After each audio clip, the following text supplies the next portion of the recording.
Assalamualaikum warahmatullahi wabarakatuh.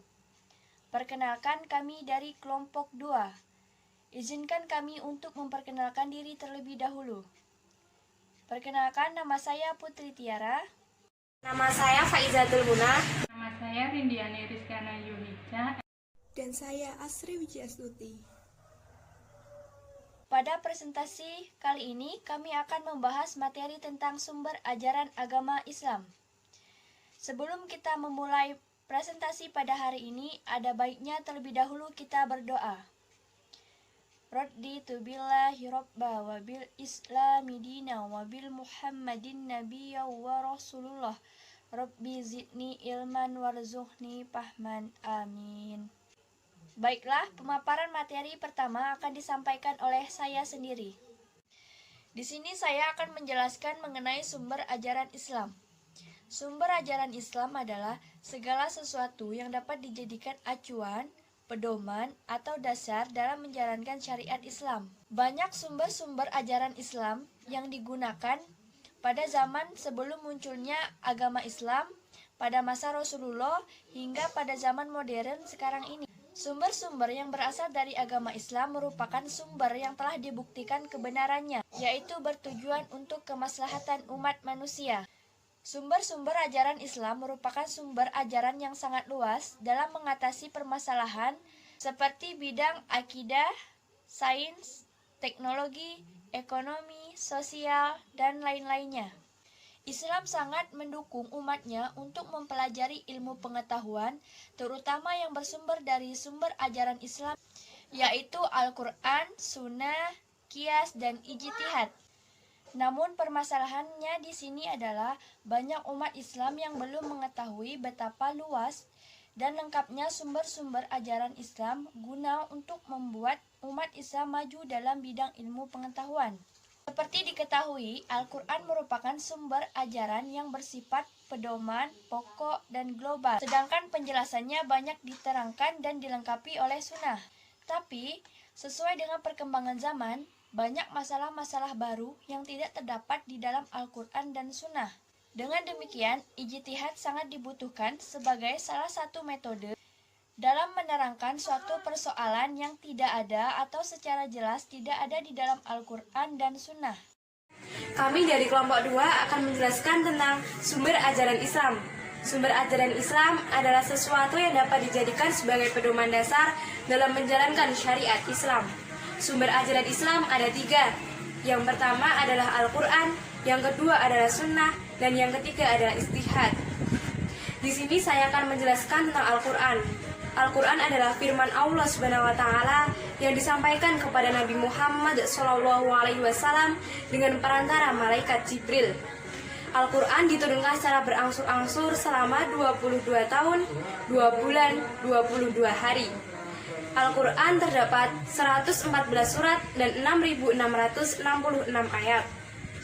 Surat yang pertama adalah surat Al-Alaq ayat 1-5 dan surat terakhir adalah surat Al-Maidah ayat 3. Al-Quran merupakan sumber dari semua sumber hukum. Di dalam Al-Quran ada yang mengatur tentang manusia dengan manusia, manusia dengan lingkungannya, maupun manusia dengan Allah Subhanahu wa Ta'ala, dan masih banyak sumber hukum yang lainnya. Yang kedua adalah sunnah yang akan dijelaskan oleh teman saya berikut ini. Sunnah. Pengertian. Sunnah dalam arti syar'i ialah apa yang bersumber dari Rasul, perkataan atau perbuatan atau ketetapan. As-sunnah itu bersifat zani al-warud. Dari kenyataan inilah jumhur ulama mengatakan bahwa as-sunnah menempati urutan yang kedua setelah Al-Quran. Bentuk-bentuk sunnah. 1. Sunnah qauliyah atau ucapan adalah hadis-hadis Rasul yang berupa ucapan di dalam berbagai tujuan dan pemasalahan mazhab seperti sabda beliau. 2. Sunnah fi'liyah atau perbuatan, yaitu perbuatan Rasul seperti melakukan sholat wajib lengkap dengan tata caranya, mengerjakan manasik haji, dan lain-lain. 3. Sunnah takriyah atau persetujuan adalah apa yang ditetapkan oleh Rasul dari apa yang bersumber dari sebagian sahabat yang berupa perkataan, perbuatan, dan sulatnya. Fungsi as-sunnah. 1. As-sunnah berfungsi memperkuat apa yang telah ditetapkan oleh Al-Quran, misalnya hadis. 2. As-sunnah berfungsi sebagai memperjelas atau merinci apa yang telah digariskan dalam Al-Quran.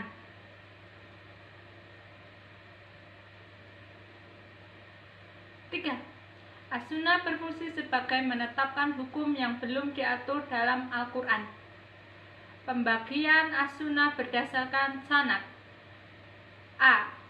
Sunnah mutawair atau hadis mutawair. Ialah sunnah yang diriwayatkan dari seorang rasul sejak masa sahabat. B. Sunnah masyurah atau hadis masyur, yaitu sunnah yang diriwayatkan oleh Rasulullah oleh seseorang, yang termasuk kelompok ini adalah Umar bin Khattab, Abdullah bin Mas'ud, atau Abu Bakar As-Siddiq. C. Sunnah ahad atau sunnah ahad, yaitu sunnah yang mempunyai satu atau dua sanad yang berlainan yang tidak mencapai derajat musyawarah. Hadis ahad terbagi 3 jenis, yaitu 1. Hadis sahih, 2. Hadis hasan, 3. Hadis dhaif. Ijtihad. Pengertian ijtihad. Menurut bahasa, ijtihad adalah pencurahan segenap kesanggupan untuk mendatangkan sesuatu dari berbagai urusan atau perbuatan. Kata ijtihad berasal dari kata jahada, yang artinya berusaha keras atau berusaha sekuat tenaga. Secara harfiah mengandung arti yang sama. Macam-macam ijtihad. Dari segi pelakunya ada 2 macam, yaitu ijtihad perorangan dan ijtihad jama'i atau kelompok. Ijtihad perorangan yaitu suatu ijtihad yang dilakukan oleh seorang mujtahid dalam suatu persoalan hukum. Ijtihad jama'i atau kelompok yaitu ijtihad yang dilakukan oleh sekelompok mujtahid dalam menganalisa suatu masalah untuk menentukan suatu ketetapan hukum. Dari segi lapangannya, yang pertama yaitu ijtihad pada masalah-masalah yang ada nasnya, tapi bersifat zani. Yang kedua, ijtihad untuk mencapai suatu hukum syara dengan penetapan kaidah kuliah yang bisa ditetapkan tanpa adanya suatu nas. Dan yang ketiga, ijtihad biar ra'i, yaitu dengan berpegangan pada tanda-tanda dan wasilah yang telah ditetapkan syara untuk menunjukkan pada suatu hukum.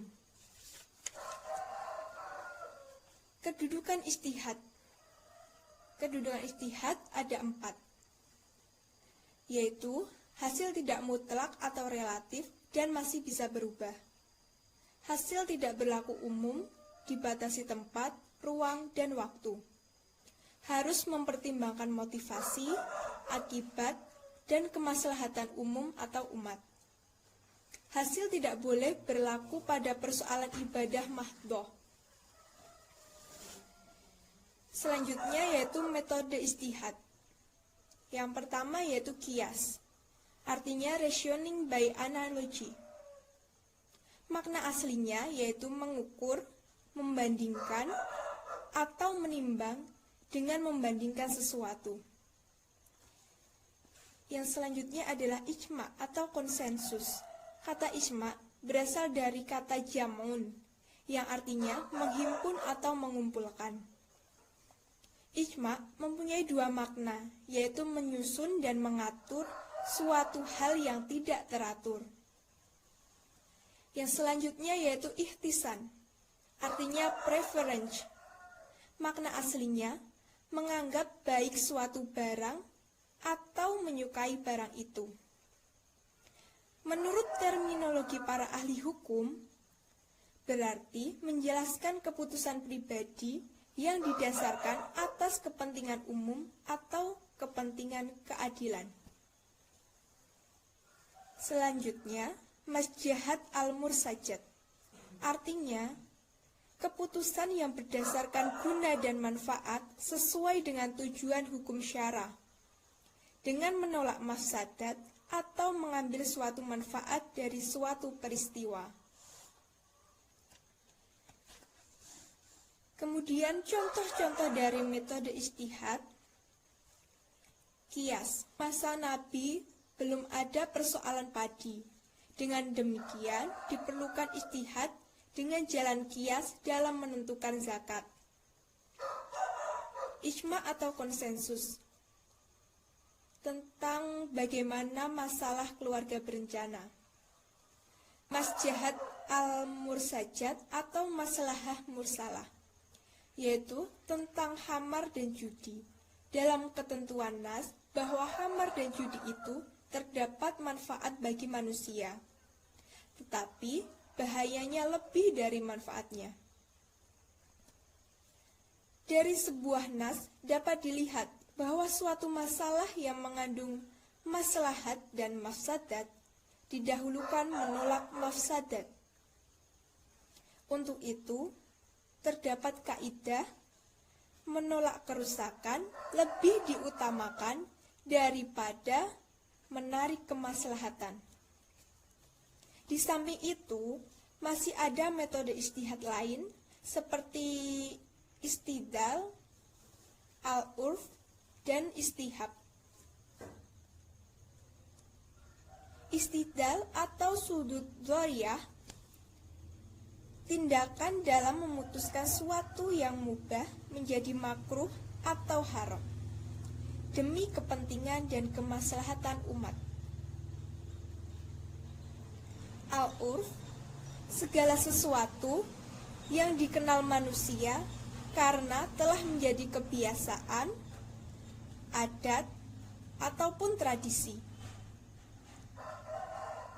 Dan yang terakhir adalah istihab, yaitu menetapkan suatu keadaan yang berlaku sebelum adanya dalil yang menunjukkan adanya perubahan keadilan tersebut. Sekian dari kelompok kami, ada kurang lebihnya kami mohon maaf. Wabillahi taufiq wal hidayah. Wassalamualaikum warahmatullahi wabarakatuh.